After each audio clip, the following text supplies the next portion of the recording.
Last week, Ben Carson faced a considerable amount of criticism after he argued that the students in the Oregon Community College should have tackled the gunman to prevent the shooter from killing additional people.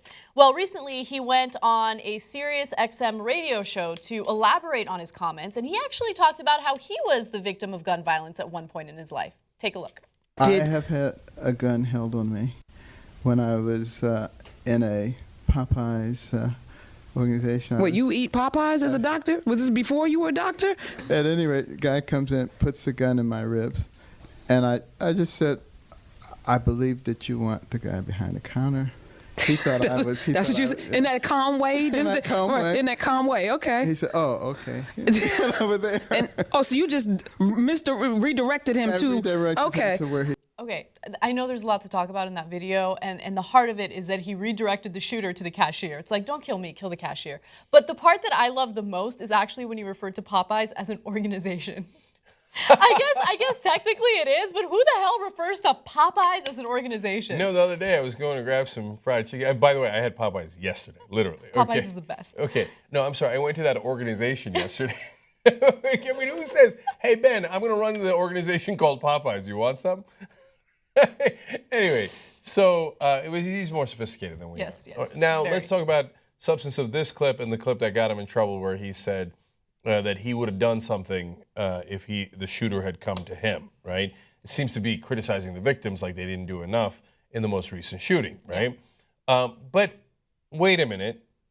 We showed the full context of that, and I don't think people are, understanding exactly what he said. In the earlier clip, he had said, I would tell the others to attack the guy if he's trying to shoot me because you guys are going to be next, right? So, I mean, in his mind, I guess he's exhibiting some sort of leadership and action. And people took that as criticism of the victims that they didn't do enough, although one of them was a veteran who actually took a lot of bullets for people and did an amazing amount, right? And so it's a hideous thing either way. But actually, the two things are the same. In both stories, he says, I would have others come to take the bullet for me. Mm-hmm. I would tell people, hey, come and attack the guy, and you guys take the bullet because he's pointing a gun at me. The Popeye story, as he calls it. Okay, he's at Popeye's. And at that organization, he turns around and says, don't shoot me, shoot the low-level clerk, right? Now, I know why. Don't get me wrong. We get it, right? He's like, the cash register has the money, so go over there. It's not like we're trying to twist it, right? But the theme is, hey, man, don't shoot me. Shoot that guy. He's crazy. So he was asked to elaborate on that a little bit. Take a look. Well, how did the Popeyes situation that you described yesterday, how did that end? I heard the story as you explained it, but I don't know what the resolution was. The resolution was he said, oh, sorry. And then he went to the appropriate person behind the register who gave him the money, and he left the store running before the police got there. I don't think that the home base even hears him. I think they're like, oh, it's a black guy saying what we want. Good enough. What is that? Speak up, dude. It's really hard to focus on what he's saying because he speaks so slowly. Again, he sounds like he woke up from a 72-hour nap. It's like hard to focus on him. Which, if you go to Popeye's, you might go to take a 72-hour nap afterwards. True. It's a lovely organization, though. You should all visit. No, are you kidding me, man? I don't know why they're not doing advertising with us, man. I love that place.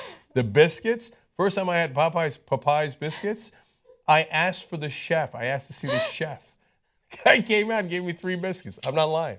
Really? I swear to God. That's amazing. All right, we have a little more from him. By the way, he's speaking to Michael Smirkanish, who always asks the hard-hitting questions. I got a little soft spot for Michael Smirkanish. All right, take a look. Allow me to be critical. Why would you say the appropriate person? Because it sounds like you were deflecting this gunman to somebody else instead of confronting him in the manner that you said perhaps the Oregon people should have. Well, again, they're very different situations. You've got a crazy person who's shooting people and is clearly going to continue to do that versus somebody who's coming in to try to get a little bit of cash. Now, I'm not justifying the fact that he's coming in to rob the place, but you got to be able to distinguish between somebody who's trying to rob a joint and somebody who's trying to kill you. He sounds like a character out of Boondocks. I don't know which character, but like, like some cartoon. It could be The Simpsons. It could be anything. It could be I directed him to the guy with the money. But by the way, you're a doctor. You also got a lot of money. But okay. But by the way, what he's saying there is so unrealistic because if someone, first of all, let me just get this out of the way. I think he's lying about the story. Oh, wow. I didn't think about that. I think that he's completely making this up. I wouldn't be surprised if someone investigated it and found that he was lying. And you know how presidential elections work. Someone will investigate it, and I guarantee they're going to find that he's lying. Wow. Yeah. You know, I don't know why I didn't think of that. The story maybe is I'm way more too innocent convenient, especially after the backlash he got for making those comments about the organ shooting. But here's another part of it that I find interesting. He makes it seem as though if you get approached by someone who's threatening your life, they're pointing a gun at your ribs, you're going to think to yourself in that moment and say, what is this individual here for? Are they here to really use the gun? Do they want the cashier? And if they want the cashier, would this person actually shoot the cashier? Yeah, this seems like a safe bet. Go ahead, go to the cashier. That's what you're looking for. No one thinks that way. It's a threatening situation. Your life is on the line there, right? But the part of that interview that actually upset me the most is what you're about to hear. So listen to this. Were you armed at the time? No, of course not. Have you ever owned a firearm? Have you ever carried a firearm? I own firearms. I don't carry them. In a circumstance like that, do you wish that you had been carrying a firearm? No, in circumstances like that, even if I were carrying a firearm, I wouldn't use it. Why would you do that? See, that's one of the myths. Some people think that just because you have a firearm, you're going to be irrational and you're going to be using it. I don't think that's the case. Why would that, I'm curious, why would that not have been a circumstance? I take it because you didn't fear for your life despite the fact that the man put a gun in your ribs? No, I wasn't fearful for my life at all. I knew why he was there. It's not a myth. And the reason why it's not a myth is because every day there's at least a couple stories of some person who is using their gun because they're trying to be a hero in a situation where they did not need to be the hero. Like, I don't know, somebody's trying to shoot a shoplifter. That was a story that dominated headlines yesterday. Yep. So it's not a myth, okay? Don't act like it's a myth. People who carry guns are more likely to use their guns. So I'm a lot more innocent about the story than you are, or credulous, or however you want to put it. I didn't question that he'd gotten, was in a situation like this at Popeye's. That does happen from time to time at that organization.